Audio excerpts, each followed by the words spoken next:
Hello, welcome. In this video we learn simple equations in algebra.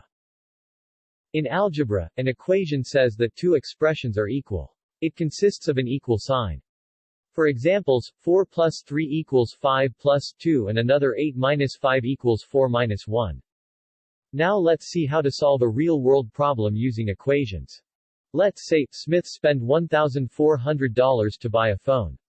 He has paid $1,100, how much he still owes? To solve, we represent the problem with a simple equation. Let x be the amount that Smith still owes. To find the values of x or to isolate x, we can use two ways. We can apply the opposite of plus 1,100, which is minus 1,100, but if we do one side, we do the same on the other side to balance the equation.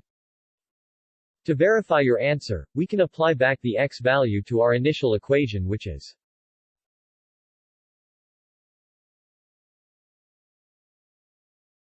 the other way is to move 1,100 to the right side of the equation.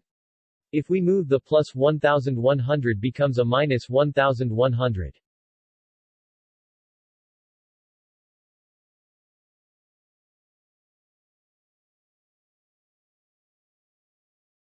Thank you, please subscribe for more.